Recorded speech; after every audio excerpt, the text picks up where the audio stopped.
Hello, and welcome back to Laker Look Ahead. And guys, we've already talked about kind of the fluffy stuff, the whiteout weekend, Right. the whole rivalry, everything that means when it comes to being at whiteout. Let's get into nitty gritty stuff. Let's get into Alright. game stuff. Let's take out the fluff and get straight into peanut butter. All right. Okay. Okay. Moving into the peanut butter. here. So, this big game, I think that first off, let's start with the net.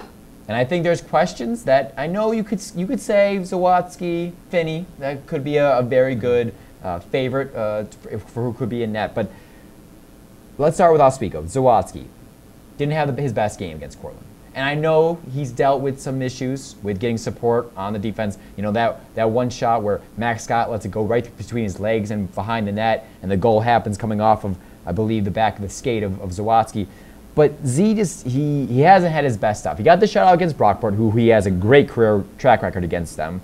But he hasn't been off the best start. Do you think there's a possibility? We saw him in practice today, and he was getting a lot of reps, so it definitely looks like he's the guy. But you think there's a possibility that Z might be not in net for the first time ever that he has been here at Oswego against Plattsburgh? Very possible. I mean, the thing about Zawadzki is sometimes and not just Zawadzki, but with this team, is that they play up to teams like Plattsburgh, but they play down to competition like Cortland, Fredonia.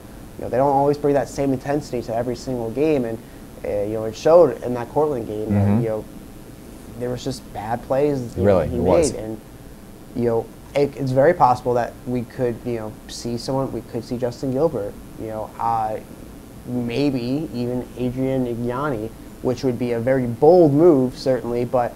Welcome to Division III, Mr. D1. They haven't made a decision on who's going to start in net. I would hope it's Zawadzki. I think, hopefully he could bounce back from his mistakes, because, if you don't play up to a game like this tonight, then, obviously, what are you going to play up for? This is as big as it's going to get. So, the concerns are there, but Zawadzki's a good goaltender. He's too good of a goaltender not to start. He plays up to the competition. And that's again tonight with Plattsburgh, he's going to play up to that level of competition. I'm almost confident in that. So who they go with, it's certainly still going to be a question mark. But it is possible we may not see Z in that. I think it's going to be Zawadzki. I would not be surprised if Gilbert started on Saturday against Potsdam Senior Day. He may get a taste of action there, but I think it's going to be Zawadzki tonight in just over a half hour. When we talk about Matt Zawadzki, he's the guy Coach Jigme and Coach Gosick have gone to. You say there's a competition in the past for Gilbert, whether it was Mackenzie Sawyer or Ignani this year. Matt Zawadzki is the goalie for the Lakers. He's their number one option right now.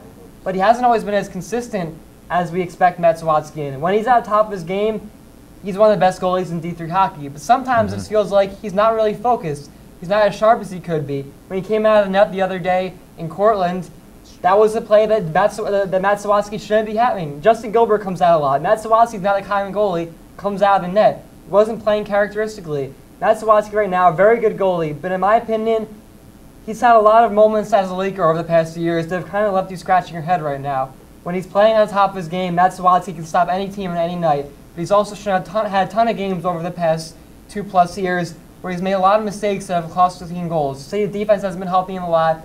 Matt Zawadzki has not been as consistent, has not been able to hold on to the goalie position the past 2 years. We've seen Gilbert make an impact over the past 2 years. Say it's because of injuries to Zawadzki. Matt Zawadzki has not been able to hold on to the goalie position for the past 2 years. Guys. Zawadzki is going to be the starter. I don't really... I get Gilbert. Gilbert's a great goalie, 6-1-2 in 10 games last year, but Zawadzki's the guy. I really think that the loss of Ragaseo early in the season was the biggest part of Zawadzki's struggles. You saw early in the couple games that this defense wasn't really in the right position sometimes. But he was out there. He was out there for the Cortland game on Friday. I know it was his first game of the season, and Gosick even mentioned that, saying he was a little rusty. But I just don't think that defense is being in the right position. I feel like the other position, Zawadzki's not seeing the puck clearly. I'm not saying Zawadzki. Yes, he was second team All Suniac last year. He's a great goalie. I'm not putting him up on this pedestal saying he's the best goalie, maybe even in this game. He may not be.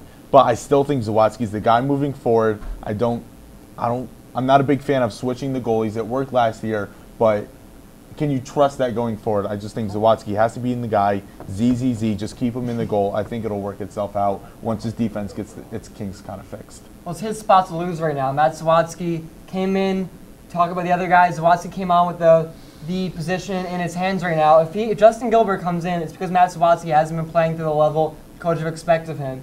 If he can come out here against the Cardinals and the Bears, two teams performing very well, and have those signature Matt Zawadzki performances, all these talks about, is it going to be Zawadzki, is it going to be Gilbert, are going away going forward.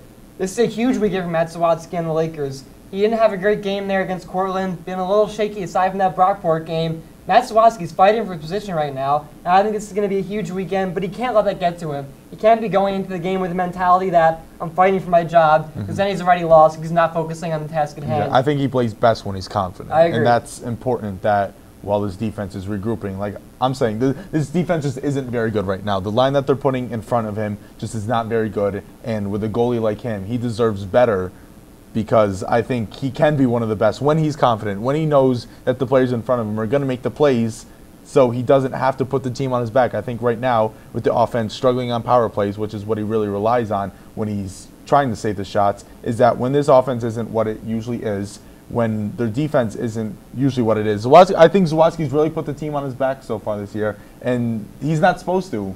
I don't think it's the goalie's position when you have an offense like the Lakers are supposed to. And that's the thing. You can make the case that they have some incredible goal scores, but the last two seasons, it's gone. You can basically say the Lakers have gone as far as Matt Zawadzki has taken them. Mm-hmm. And you mentioned how he's put him on. He's been trying to put him on his back.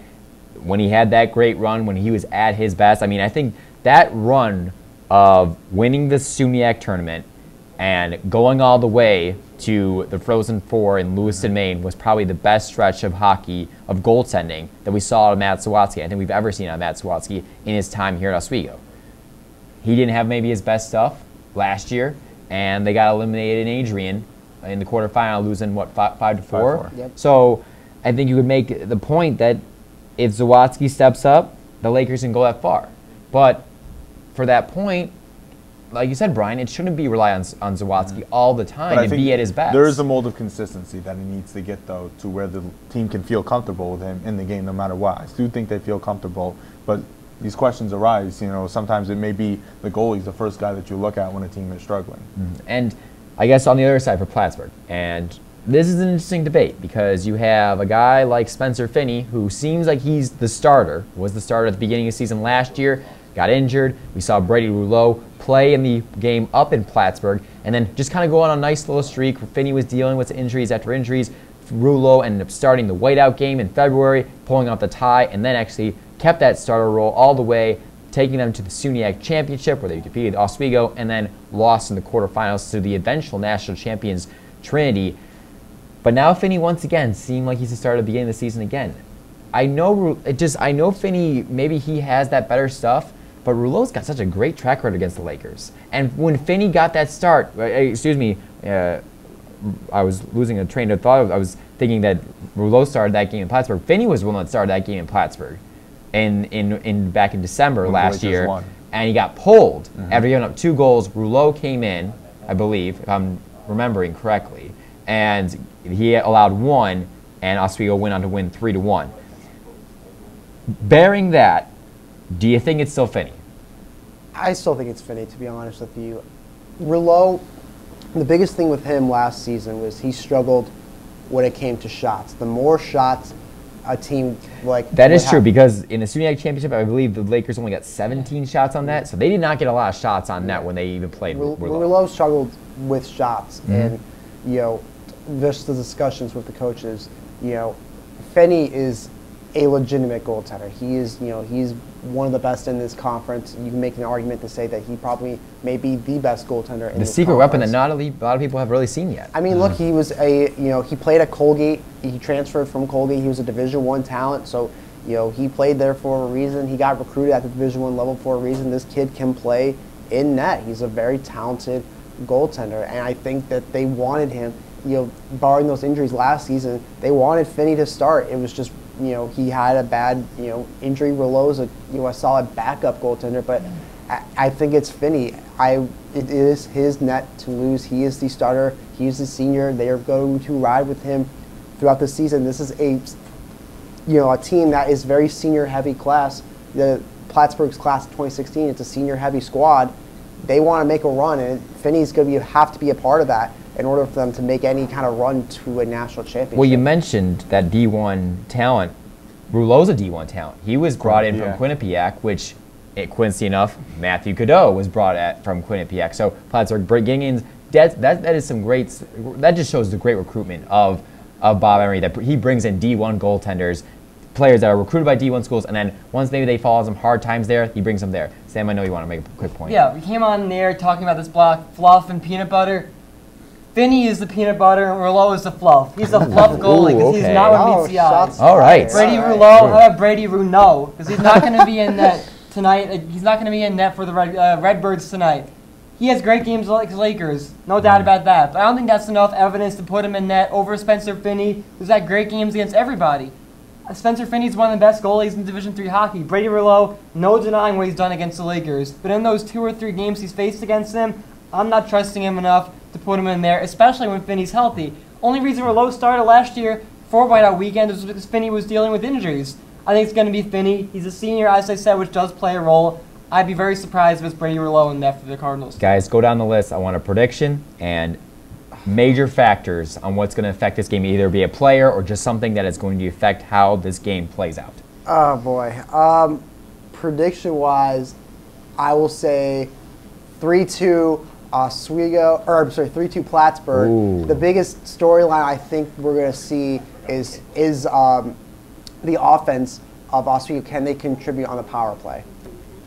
Well, I'm going to have to go with the Lakers on this one. They haven't been playing well, but what a turning point this would be. Lakers are going to come out in front, 3-2. Big goal scored by defenseman Stevie Johnson. Steven Johnson, Continuing okay. the trend of defensemen scoring in the Whiteout game here. I like it. All right. I'm gonna go 3-2 Plattsburgh. I just think they are the better team right now, and I think the offensive. I think on power plays, what can the defense contribute? You put Chris Ragaseo at the top of the point. Is he going to take the role that Bobby Gritsakis took last year? And the Lakers were so great on their power play when they had that man-up advantage. I think that's the big part. Can they find the right passes? Can they find the right lanes? Can Matt Galati get that big one-timer? Can Sean Holshaw follow at the net? Can he follow through? I just don't think they're the better team right now. I really think this game goes to Plattsburgh. I'm going to say 4-3 Oswego. Goes to overtime, 3-3, same thing as last team in 2 years, but now finding some magical moments. That will do it for Lakerhood Look Ahead. Thank you guys so much. Good luck on your coverage. And now we are ready for Hockey Night Oswego Whiteout Edition inside the Verano Campus Center Arena. Let's take it to it live.